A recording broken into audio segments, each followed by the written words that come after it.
Welcome dear student, SVM online class में आपका स्वागत है। और आज फिर से हम सोशल साइंस की बात करेंगे, पाठ संख्या 6 की बात करेंगे हम। तो क्लास 8 के लिए आज इस वीडियो में हम बात करेंगे, और वो भी सोशल स्टडी, सामाजिक विज्ञान की बात करेंगे। पाठ हमारा 6 नंबर चल रहा था, भारत के बुनकरों के बारे में, भारतीय कपड़ा के बारे में, विदेशी बाज़ारों के बारे में। ठीक है, पिछले वीडियो में हमने क्या पढ़ा? अगर हमने जो पढ़ा है, अगर आपने उसको ध्यान से सुना और समझा है और याद किया है, तो आप बता सकते हो कि पिछले वीडियो में क्या पढ़ा है। हमने ये जाना था कि किस प्रकार भारतीय कपड़े की गुणवत्ता पूरे यूरोप में और इंग्लैंड के बाज़ारों में फैली हुई थी। इंग्लैंड के जो ऐसे उद्योगपति थे, विशेषकर ऊन और रेशम के उत्पादक करने वाले, उन्होंने भारतीय कपड़े का जो आयात होता था इंग्लैंड में, उसको रोकने के लिए सरकार पर दबाव डालना शुरू कर दिया। और ब्रिटिश सरकार ने इंग्लैंड में 1720 के लमसम अब वो जो आयात होता था कपड़ा, उस पर पाबंदी लगा दी। दरअसल उस पर पाबंदी लगाने के लिए एक कानून लाया गया, उस कानून को बोला गया कैलिको अधिनियम। तो कैलिको अधिनियम के तहत अब भारतीय जो कपड़ा है वो यूरोपीय बाज़ारों में तो आने लगा था, लेकिन मेन जो इंग्लैंड में है वहाँ से पाबंदी हो गई, वहाँ आना बंद हो गया। और इसके साथ में भारतीय कपड़े की होड़ की वजह से और उस भारतीय कपड़े की बराबरी करने की होड़ की वजह से इंग्लैंड में नए नए मशीनों का आविष्कार होने लग गया था। हमने उसकी बात की थी, और नई नई मशीनों के तहत हमने एक मशीन का भी जिक्र किया था, स्पिनिंग जेनी मशीन का, जो 1767 के बनी थी। उसके द्वारा जो तकलियाँ हैं उसके उत्पादन में वृद्धि हुई, हम उसकी भी बात कर चुके हैं। इसके अलावा जो इंग्लैंड के अंदर जो उद्योग हैं उसको संरक्षण देने के लिए वहाँ की सरकार भी काम कर रही थी, और अब भारत से एक सफ़ेद मलमल का कपड़ा मंगाने लगे, और उस पर जो डिज़ाइन है वो केवल वहाँ पर ही इंग्लैंड में तैयार की जाने लगी। भारत जैसे डिज़ाइन तैयार करने लग गई, ये बात कर ली थी। इसका मतलब ये वहाँ के इंग्लैंड से जो बातें अपन को सामने नज़र आती हैं, इसका मतलब सीधा सा है कि भारतीय जो कपड़ा है वो इंग्लैंड में अब नहीं खरीदने जाने लगा, उसकी मांग धीरे धीरे कम हो गई, क्योंकि वहाँ के उद्योगपति आगे बढ़ रहे थे। एक बात अपन ये समझना है। इसके अलावा और भी एक दो मशीनों का आविष्कार हुआ। तो लास्ट में हमने एक मशीन का जिक्र किया था, आगे भी हम उसी मशीन के बारे में थोड़ा देखेंगे और फिर आगे बढ़ते हैं। तो जो अपनी हेडिंग थी कि यूरोपीय बाज़ारों में भारतीय कपड़ा, वो हेडिंग वही है, उसके आगे लिखेंगे और समझेंगे कि यूरोपीय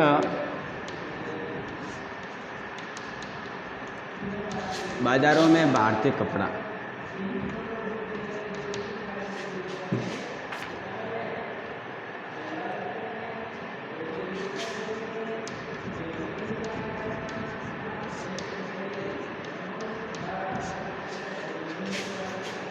अब देखो, यूरोपीय बाज़ारों में भारतीय कपड़ा, हमने स्पिनिंग जेनी मशीन का जो आविष्कार हुआ था उसके बारे में बात कर ली थी। फिर 1786 ईस्वी में रिचर्ड आर्कराइट ने वाष्प इंजन का आविष्कार किया। एक बात याद रखनी है, और जिसने सूती कपड़े की बुनाई को क्रांतिकारी रूप दे दिया। मतलब अब ये वहाँ की वाष्प इंजन जब बन गया तो उसके बाद में कपड़े के निर्माण में एक तरह से क्रांतिकारी उत्पन्न हो गई, सूती वस्त्र के उत्पादन में बढ़ोतरी हो गई, वृद्धि हो गई। तो ये आप याद रखेंगे और लिखेंगे कि 1786 में रिचर्ड आर्कराइट ने वाष्प इंजन का आविष्कार किया। इंजन का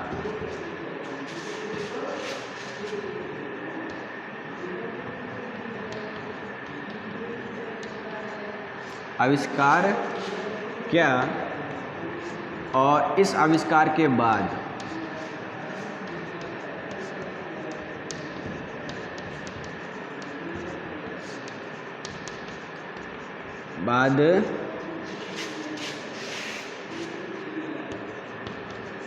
सूती वस्त्र के उत्पादन में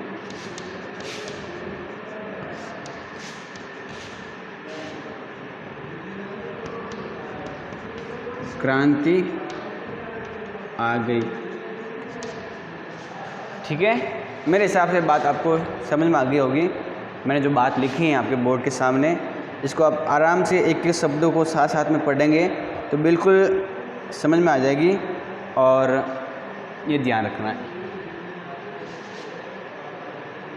86 में रिचर्ड आर्कराइट ने इस मशीन का आविष्कार किया, वाष्प इंजन का, ऐसा इंजन जो भाप से चलता था, भाप इंजन का, और आविष्कार किया। और इस आविष्कार के बाद सूती वस्त्र के उत्पादन में क्रांति आ गई। तो उत्पादन में क्या हो गई? क्रांति आ गई। और क्रांति के बाद में आप लिखेंगे क्रांति से सूती वस्त्र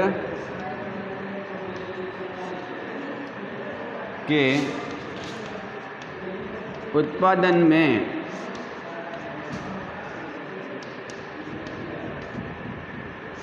क्रांति आ जाने से अब सूती वस्त्र या सूती कपड़ा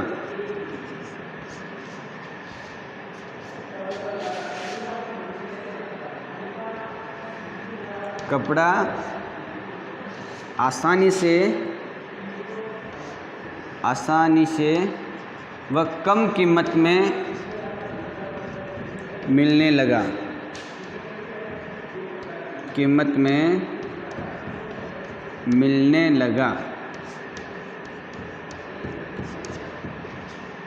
बात समझ में आ गई होगी, कम कीमत में और आसानी से क्यों मिलने लग गया होगा। तो आपके दिमाग में ये अच्छी तरह से समझ में आ गया होगा कि भी नई नई जो मशीनें बन रही थी उसके द्वारा कपड़ा के उत्पादन में बढ़ोतरी हुई, वृद्धि हुई। अब कपड़े के उत्पादन में वृद्धि हो रही है तो कीमत श्योर है कम होगी। भी किसी भी वस्तु का उत्पादन अगर ज़्यादा होता है ना तो उसकी कीमत गिर जाती है। कैसे? जैसे अगर मान लो बहुत सारी चीज़ बन रही है तो उसकी कीमत गिरेगी, लोग कम पैसे में ज़्यादा चीज़ लेकर जाएंगे क्योंकि वस्तु बहुत ज़्यादा है। जैसे अगर मान लो हम बात करें कि भी सोना है तो सोने की कीमत ज़्यादा क्यों है? क्योंकि वो कम है, हर जगह नहीं है। अगर सोना रेत की तरफ मिलना शुरू हो जाए तो सोने का भी जो रेट है या उसकी कीमत कम हो जाएगी। ठीक है, तो वो डिपेंड करता है उस वस्तु के उत्पादन में कि उत्पादन कितना हुआ है, कितनी चीज़ें। पहले कपड़े कम थे तो मांगने वाले ज़्यादा होते हैं तो कीमत बढ़ जाती है। ठीक है, और चीज़ ज़्यादा है तो कीमत गिर जाएगी। तो वैसे यही हुआ कि सूती वस्त्र के उत्पादन में वृद्धि होने लगी। क्यों? क्योंकि अलग अलग मशीनें बन रही थी, मशीनों का आविष्कार हुआ था और इंग्लैंड में सूती वस्त्र उद्योग भी खुलने लग गए थे। और जब इस मशीनों से एक मशीन का हमने नाम भी लिया था और आविष्कार की बात की, जब इंजन की गई, रिचर्ड आर्कराइट ने जब वाष्प इंजन का आविष्कार किया तो इसमें क्रांति आ गई। और क्रांति आने के बाद में अब जो सूती वस्त्र है वो आराम से मिल रहा है क्योंकि ज़्यादा उत्पादन होता है और कम कीमत में मिलने लग गया था। तो 1786 में रिचर्ड आर्कराइट ने वाष्प इंजन का आविष्कार किया और इस आविष्कार के बाद सूती वस्त्र के उत्पादन में क्रांति आ गई। सूती वस्त्र के उत्पादन में क्रांति आ जाने से अब सूती कपड़ा आसानी से व कम कीमत में मिलने लग गया था। मेरे हिसाब से इस बात में किसी को कोई समस्या नहीं होगी और आप इस बात को लिख भी रहे होंगे और समझ रहे भी होंगे। अब इसका मतलब ये नहीं हुआ कि भारतीय कपड़ा यूरोपीय बाज़ारों में पूर्ण रूप से बंद हो गया। हाँ, उसकी उत्पादन में, उसकी मांग में बिल्कुल कमी आई है, लेकिन इसका मतलब ये भी नहीं है कि कम हो गया था, बिल्कुल ख़त्म हो गया था। इंग्लैंड के अलावा और भी जो देश थे वहाँ तो भारतीय कपड़े की मांग थी।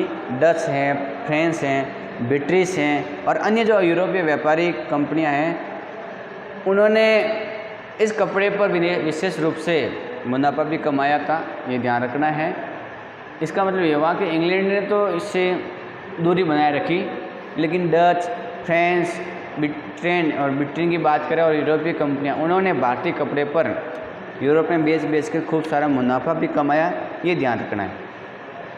दरअसल ये जो कंपनियां हैं, ये यूरोपीय कंपनियां जिसकी हमने अभी बात की, इन देशों की, ये भारत में चांदी लेकर आते थे और चांदी के बदले सूती वस्त्र कपड़ा खरीदते और फिर वहाँ अपने देश में बेचने का काम करते थे, क्योंकि वो भारत से किसी वस्तु को किस हिसाब से खरीदेंगे। तो चांदी के बदले वो भारत से रेशमी और सूती वस्त्र कपड़ा खरीदते और यूरोपीय बाज़ारों में बेचने का काम करते थे। लेकिन जब ईस्ट इंडिया कंपनी ने यहाँ बंगाल में अपनी सत्ता स्थापित कर ली, बंगाल में उनका पूर्ण रूप से साम्राज्य हो गया, तो अब उनको चांदी देने की जरूरत नहीं है। बंगाल के जो पैसे मिलते थे वहाँ से उनको, उन्हीं से वो वहाँ पर यहाँ पर भारत के अंदर क्या करते, सूती वस्त्र, कपड़ा, ये चीज़ें खरीदते और फिर अपने यूरोपीय बाज़ारों में बेचने का काम करते थे। ये जो किस प्रकार कपड़े खरीदते थे, बंगाल पर ईस्ट इंडिया कंपनी का शासन व्यवस्था या सत्ता कैसे स्थापित हुई, उसकी बात हमने पिछले वीडियो में पार्ट संख्या 2 में भी कर ली थी, तो उसमें कोई समस्या नहीं होगी, जो अपने बात कर ली है। तो अब आपको ये भी लिखना है और समझना है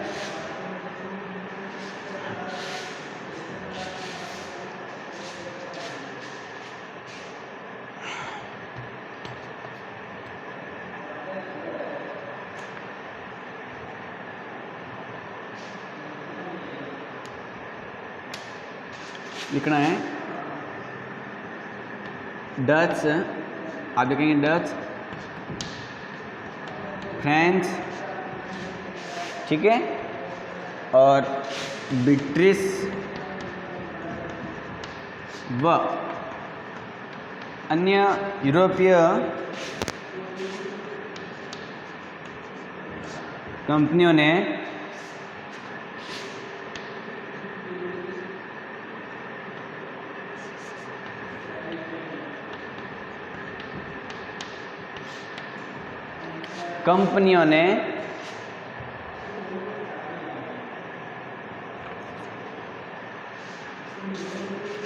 ने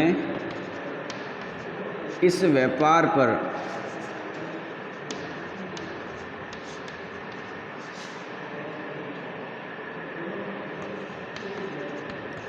काफ़ी मुनाफा कमाया,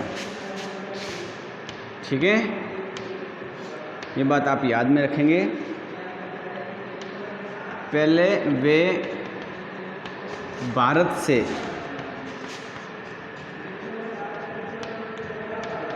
चांदी के बदले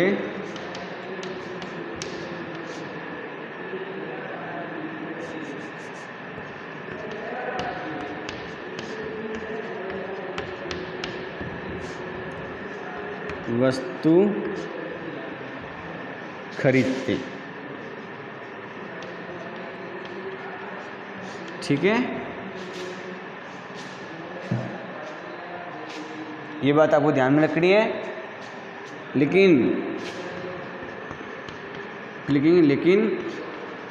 ईस्ट इंडिया कंपनी का बंगाल पर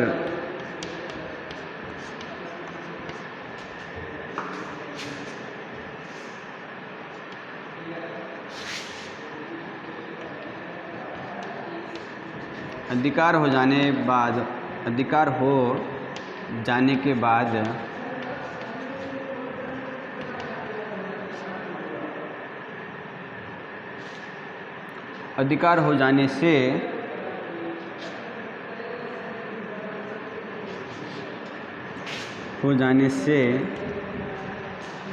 यहाँ के जो भी जमींदार और किसान हैं उनसे राजस्व इकट्ठा करके उन पैसों से कपड़े खरीदते थे। तो अधिकार हो जाने से किसानों व जमींदारों से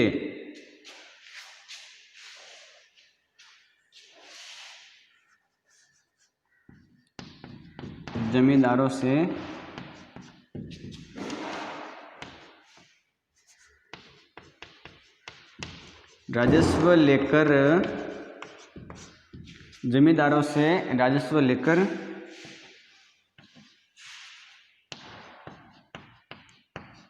पैसे से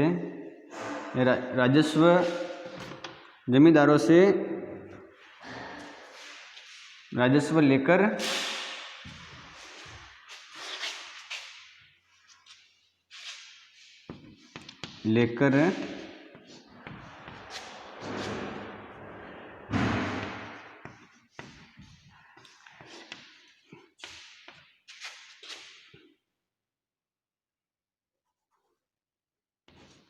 कपड़ा खरीदती, कंपनी कपड़ा खरीदती, कंपनी लिख देंगे तो पूरी बात आपकी साफ हो जाएगी कि लेकर कंपनी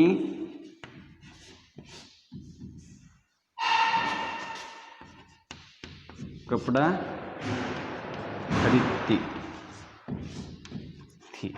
ठीक है, मैंने लिखा है कि कंपनी ने, विशेषकर और भी जो यूरोपीय बाज़ारों में कंपनियां थी, उन्होंने क्या किया कि यहाँ से, भारत से वो चांदी देकर यहाँ से कपड़ा और अन्य चीज़ें खरीदती और फिर उनको यूरोपीय बाज़ारों में बेचकर पैसा कमाती और धन कमाने का काम उनका मेल या मुख्य रूप से उद्देश्य था। लेकिन जो ईस्ट इंडिया कंपनी है उसने बंगाल पर अपना अधिकार स्वीकार कर लिया था और अधिकार ले लिया था वहाँ पर।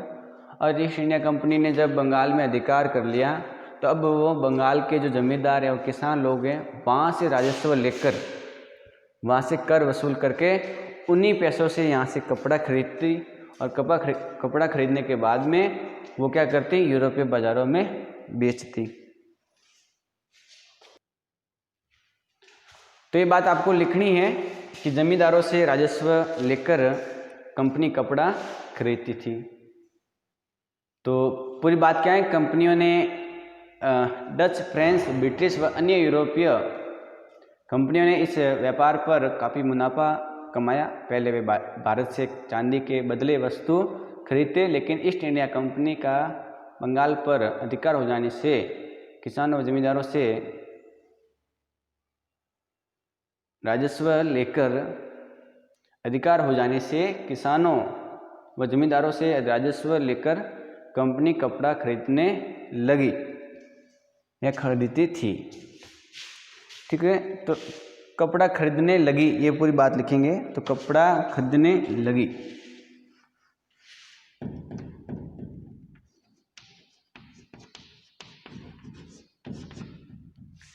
तो ये बात मेरे हिसाब से बिल्कुल समझ में आ गई होगी और इसको आपको कॉपी में लिखना भी है, तो इसमें कोई समस्या नहीं है।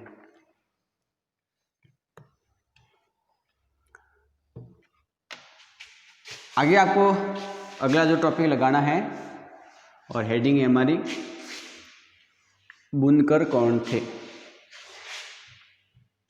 बुनकर कौन थे, हेडिंग है बुनकर कौन थे।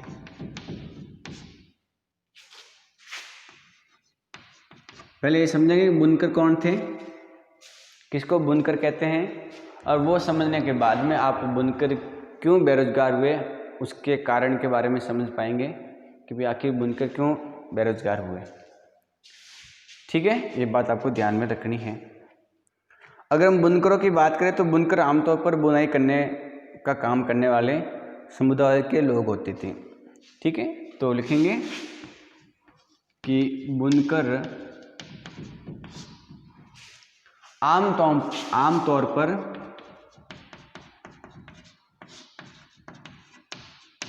बुनाई का काम करने वाले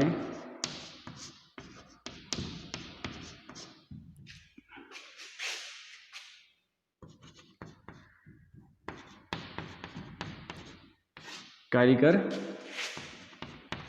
होते थे। ठीक है भाई, जो बुनने का काम करते हैं दरअसल उनको बुनकर कहते हैं।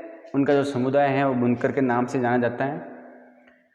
ये जो बुनकर हैं, ये जो समुदाय हैं जो बुनाई का काम करते हैं, कपड़े बुनने का, कपड़े बनाने का, ये अपना जो हुनर है, उनको जो कपड़ा बुनने का जो तरीका उनको आता है, वो अपना हुनर एक पीढ़ी से दूसरी पीढ़ी को बताते रहते हैं कि भाई बाप ने अपने बेटे को बताया और बाप ने अपने दादा से, मतलब अपने दादा या अपने पापा से सीखा, या बेटे के जो पापा हैं उन्होंने अपने दादा से सीखा।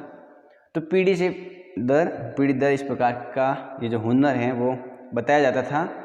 और इस बुनकर के अंदर जो अलग अलग प्रकार के समुदाय हैं वो शामिल हैं। अगर हम बात करें तो उसको लिखेंगे और साथ में बात भी करेंगे कि कौन कौन से समुदाय इस बुनकर के अंदर शामिल हैं। तो आप लिखेंगे, एक तो बंगाल के जो तांती हैं, बंगाल में ये जो बुनकर समुदाय हैं, तो बंगाल के जो तांती हैं वो बुनकर है, तांती। ठीक है, एक बात आप ये लिखेंगे, बंगाल के तांती। उत्तर भारत के जो जोला हैं, जुलाय या मोमिन, तो उत्तर भारत के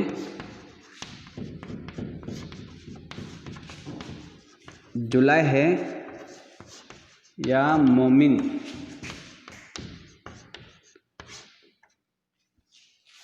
मोमिन। ठीक है, इसके अलावा आप ये भी लिखेंगे कि दक्षिण भारत में दरअसल इनको साले या कैकुलार कहा जाता था। तो बंगाल के तांती, उत्तर भारत के जुलाय या मोमिन। फिर लिखेंगे दक्षिण भारत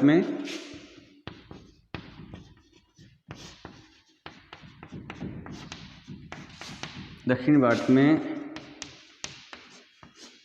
क्या कहते थे, साले कहते थे, ध्यान रखना है आपको, और वह कैकोलार भी कहते थे। ठीक है, दो शब्द आपको ध्यान रखना है दक्षिण भारत के अंदर, दो प्रचलित शब्द थे, एक तो मैंने कहा आपका साले व कैकोलार। ठीक है, इनको आप याद करेंगे। इसके अलावा वहाँ पर देवांग जो समुदाय हैं वो भी इस प्रकार का बुनकर का काम करती थी। तो बंगाल के तांती, उत्तर भारत के जुलाय या मोमिन, दक्षिण भारत में साले व कैकोलार आदि बुनकर थे। ठीक है, तो ये बात आपको लिखनी है और इनको याद भी करना है कि किस जगह पर कौन से नाम से जाने जाते थे बुनकर। आज के वीडियो में इतना ही, बाकी अपना अगले वीडियो में बात करेंगे और इसको अपनी कॉपी में ज़रूर नोट करें। वीडियो में बने रहने के लिए आपका बहुत बहुत धन्यवाद।